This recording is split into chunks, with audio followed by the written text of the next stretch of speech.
Welcome to Daily Dose of Satanism, podcast to get your daily dose of Satanism. I'm your host, Satan. I'm the author of satanic books as well as my blog that you can check out at satanwolf.com. It's 100% free. Now, we do have some really cool merchandise you can purchase, from books to clothes and accessories. There's a wide selection of both satanic and non-satanic products to choose from for those who've got a rebellious sense of style. While we always appreciate your support, this is the best way to support the show. You can also give us a like or a share or a subscription at any one of our multiple platforms, from Facebook to Spotify. Thank you very much. Enjoy the show. Welcome to another episode of Daily Dose of Satanism. I'm your host, Satan Wolf. And today we're going to be looking at the legacy of the great Anton LaVey. Very special episode today. I'm very excited about this. After all, where would we be without Anton LaVey? There would be no religion of Satanism. There wouldn't even be any of these pseudo-Satanist groups to put on the veneer of a Satanist religion. Anton LaVey, whether you like him or not, you have to give him credit where his credit is due. And one of the greatest lessons that we have to learn from Anton LaVey is that of our legacy in immortality. As we believe that there is no afterlife as Satanists and realists, we've been taught, at least this is how I perceive it, that your immortality is in your legacy.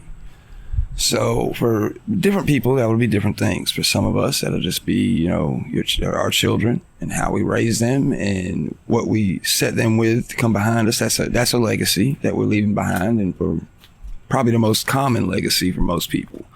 However, some people leave a bit of a bigger mark on the world, a mark that will be felt long after their death, when they're long and gone. And if the greater the person, the greater the legacy. If your legacy lasts so long that everybody you knew in life is dead and gone and people are still talking about you, well, you're pretty immortal. That's about as immortal as you can get nowadays. So in that sense, Anton LaVey is amongst the greatest. Legacy that will definitely surpass long after everybody he's known is dead is gone. And whether you love him or hate him, he will not be forgotten. And that is immortality, if you ask me, right there. That's the secret to life. That's what you want. That is the greatest achievement as a Satanist. Your greatest success is if you can leave a legacy that immortalizes you. That's just my opinion. If anybody else disagrees, let me know. I'd love to hear your thoughts on that. But for me, that's it. Okay, so let's take a look at the beginning. He was Anton LaVey, who was born Howard Stanton LaVey in Chicago on April 11th, 1930. There's a bit of a different spelling in the LaVey, as well as Levey instead of the Lavey in his later years. But anyway, this was like pretty much a crucible of unconventional experience for him. He dropped out of high school. He joined a circus where he became a carny, cage boy for a big cat act, maybe, and a talented organist. He played at Calliope. I can't really pronounce these words, even though I hear them and stuff, I knew we didn't talk about this before. Okay, we already got an understanding. Let's move on. It was at this stage of his life that he made an observation that would define his entire philosophy in the future. He noticed that the same men who would come to the burlesque shows on Saturday night, eager to indulge in their forbidden desires, would be the same people reappearing in the tent under the revival on Sunday morning, praying for forgiveness for the sins they'd committed the night before. And this profound realization that humanity at its core was driven by a powerful desire to sin, but was burdened by guilt and hypocrisy, became a philosophical bedrock of his life's work. And this period was also when his love for the bizarre found its ultimate expression. His pet lion, Tagare, LaVey raised the lion from a cub in his San Francisco home. And just imagine the sight of this guy just walking through the neighborhood with this big ass lion on his side. It was more than just odd. It was a calculated act of theatrical defiance and a public statement that he was a man who lived by his own rules, unafraid to stand out from the crowd. And so after his carnival days, LaVey cultivated his public persona with a series of dramatic but unverifiable claims. He was worked for the San Francisco Police Department as a forensic photographer or paranormal investigator to some extent or another. And while these things like that and what circus he worked for, apparently he claimed to work for a very large circus, and people were claiming, a few people including his own daughter Zena at some point, that there was no proof, and therefore they're trying to say it's a lie. But you got to understand that this, look how easy it is to work without leaving records today, especially when you're talking about these kinds of jobs that are like the ones they're talking about. Police use private contracted citizens for things that they don't want to do or be known for doing all the time. It's definitely known to happen. Sometimes it's just common practice, and it's a different event than a normal hiring practice. So you might work for them as an independent contractor, not be in records. Sometimes you're paid cash, like when working with circuses and such.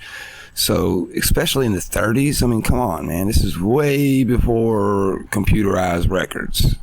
So be real about what you expect to find there.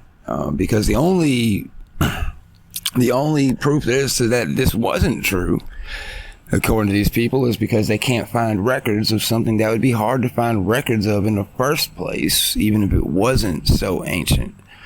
But let's move along, okay? So he eventually established his home. It was a black Victorian in San Francisco known as the Black House. It used to be a speakeasy before he purchased it. It was a very prominent looking home. He painted it dead black inside and out with like red ceilings and stuff inside. It was dope. He had skulls and bones everywhere. He definitely practiced what he preached, and he had aesthetic in his home. He was practicing what he was preaching about, for sure. And so his neighbors, of course, were a little uncomfortable with it, but they seemed, for the most part, okay at first, till later on. But that's something, we'll get into that later about his cat. So let's speak about his Hollywood connections, okay? This is some more stuff. Some of it's rumored, some of it's not. But one of the most infamous stories in this period involves his relationship with this Hollywood sex symbol, Jane Mansfield. She was beautiful, don't get me wrong. She was hot, okay?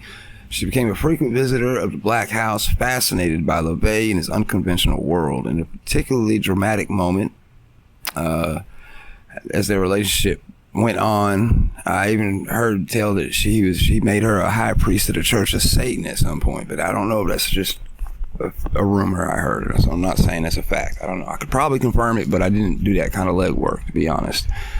But anyway, so there was this issue where I guess her boyfriend was her lawyer, and I guess he was a bit jealous and didn't like Anton LaVey. I don't know exactly what happened, but there was some sort of argument between Anton LaVey and Sam Brody for touching a sacred object in his home in a disrespectful way, and Anton LaVey warned him about doing it, and he did it anyway. And so, according to the story, is that he cursed him and said that he would die in a car crash within a year.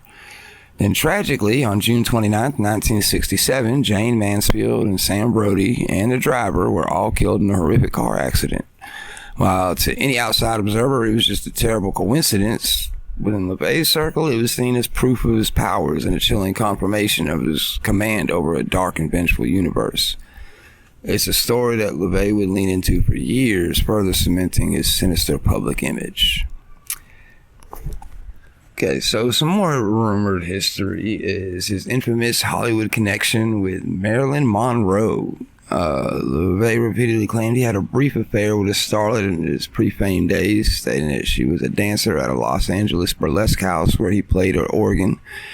And this story, like many others, has been thoroughly researched by biographers and is widely considered to be disputed because there's no records to support them. But then again, remember what I told you about the records back then, and especially with this types of stuff. So the fact that there's not documentation to back it isn't really proof that it didn't happen. You just got to use your own thought and reasoning and logic on that one and make up your decision for yourself whether you believe these things are true or not. But that's the story as it goes.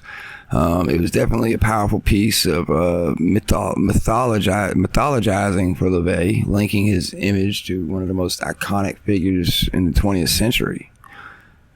Decades later, LaVey's philosophy and public persona found a new audience in the rock and roll world, where he became a mentor to artists who, like him, understood the power of shock and spectacle. His most well-known acolyte was Marilyn Manson.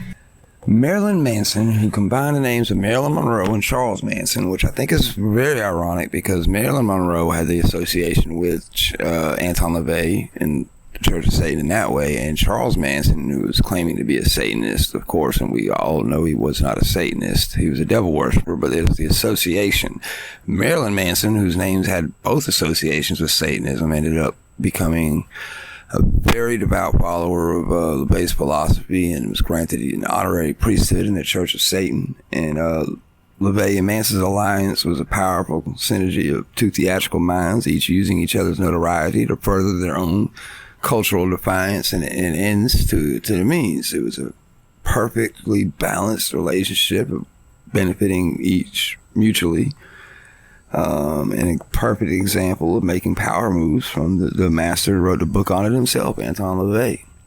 And I don't know what happened with Marilyn Manson. Eventually, he just kind of, like most people do in Hollywood, he faded away into the background, probably on to live his life and enjoy the millions he made.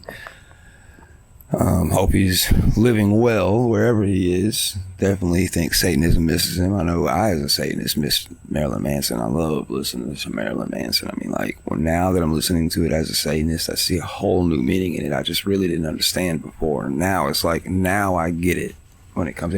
If you're a Satanist and you have not listened, are not familiar with Marilyn Manson's music, if you're young or whatever, just go listen to it, okay?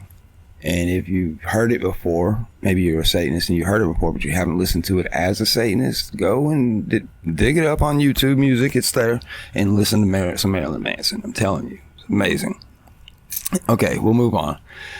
So the worst schisms and defiance in his legacy didn't come from the outside world, but from within his own family, his children, who were born to be the heirs of his legacy, eventually all broke away.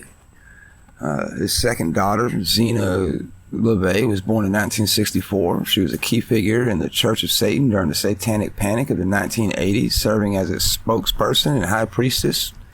She defended LaVey and the Church of Satan during the worst time for Satanism in the modern years. I mean, of course, nothing compared to like the witch hunt eras, but that was the worst years for Satanism, I do believe. The years of the Satanic Panic. That was bad for Satanism. And she was the champion for Satanism through all of it. And just think about what that means for her to then break away and claim that it was a system built on lies and deception, and renouncing her birth name and her father's teachings.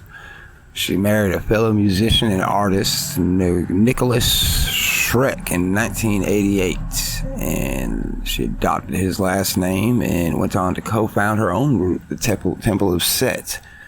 And my understanding on this is, and anybody feel free to correct me if I'm wrong, the Temple of Set's theory is that Set is older than the Hebrews' Satan, because they were there first. Their religion was there first, so therefore Set is the original Satan, the OG Satan. That's their theory, and they literally worship him as a being. So I think that she had more of a problem with the atheistic aspect of LaVey's Satanism that is a core element in our philosophy that some people just don't want to accept, that LaVey didn't believe in a literal Satan.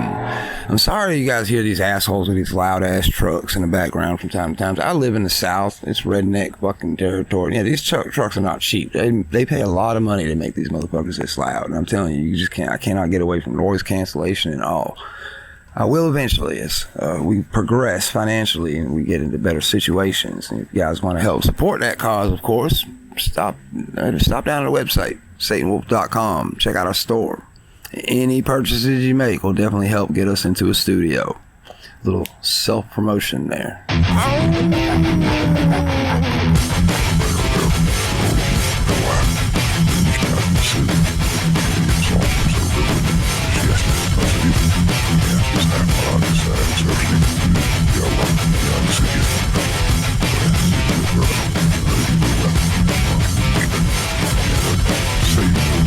SatanWolf.com. Daily dose of Satan. Daily dose of Satan.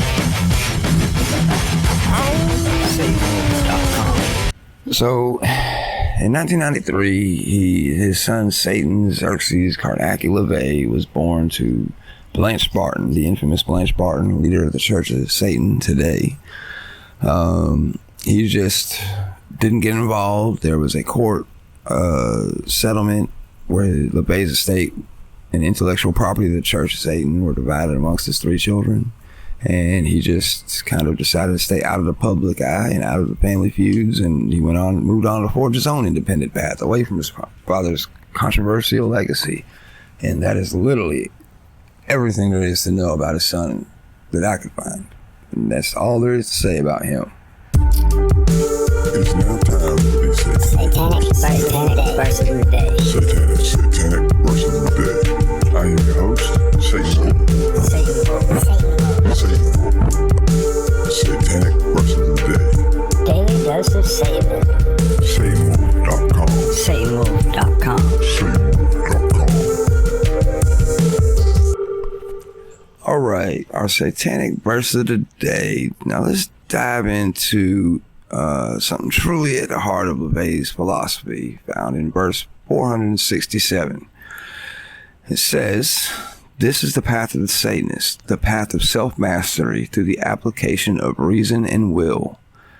Now, at first glance, this might sound simple, but within satanic philosophy, these few words represent a total rejection of traditional religion. It is the direct opposite of what the word tells you to be.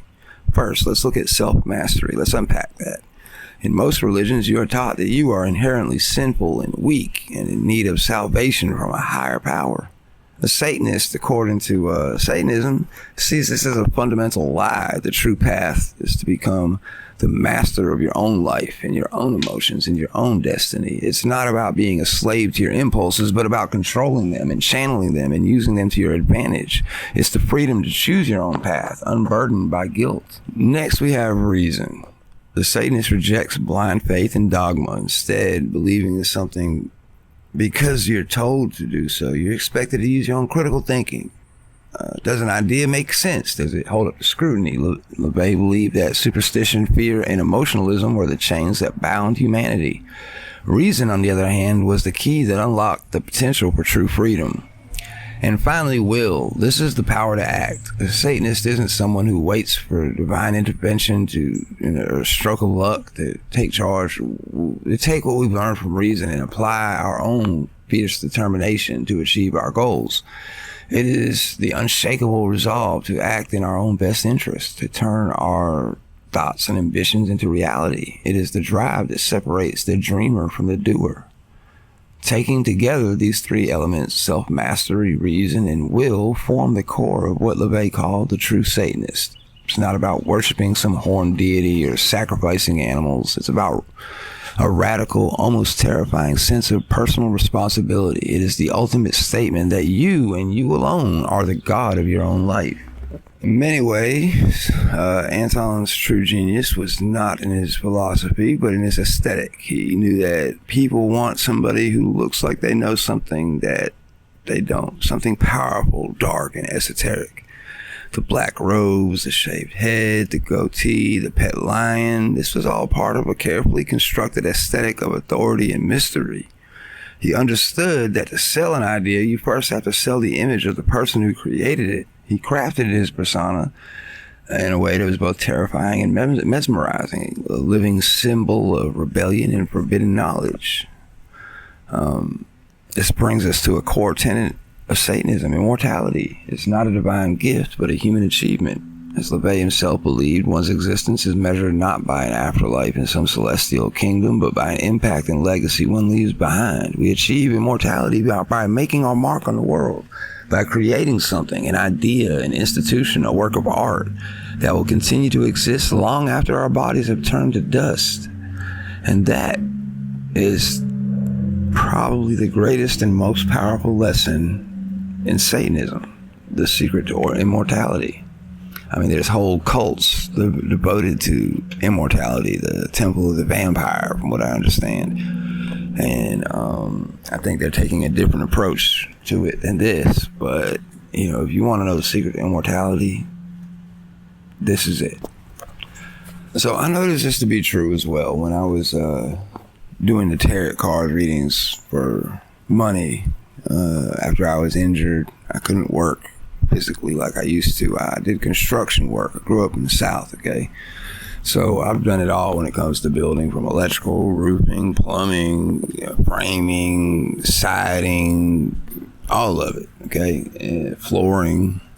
But I got injured. That just wasn't possible anymore, and still to this day is not. I'm still healing. It's taking a very long time. It's one of those kinds of injuries that that's just how it is. That's another story. But anyway, so I'm doing the tarot card readings, and I go up there wearing a suit and a tie, usually black.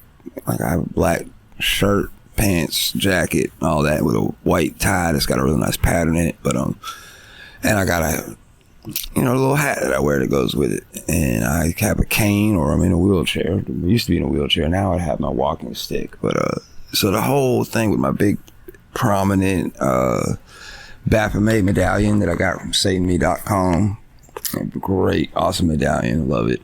By the way, a little shout out to SatanMe.com right there.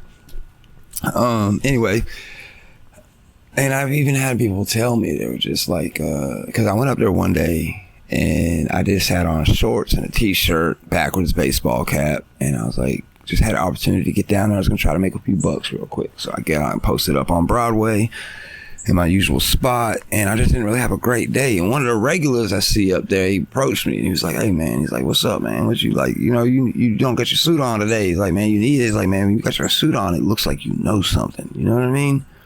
And it's the aesthetic. When you see me up there looking like a First Avenue thug, that's what you expect. You're gonna look at me like I'm trying to hustle you. But if I go up there looking like, somebody who's mysterious and, a little dark, esoteric, then it adds to the power of the whole thing. And you'd be surprised at how successful I was at reading tarot cards down there on Broadway for a time with that aesthetic. It's just a little bit of lesser magic applied. So that's a little lesser magic lesson for you there, right there. A little anecdote about some lesser magic and Satanism right there.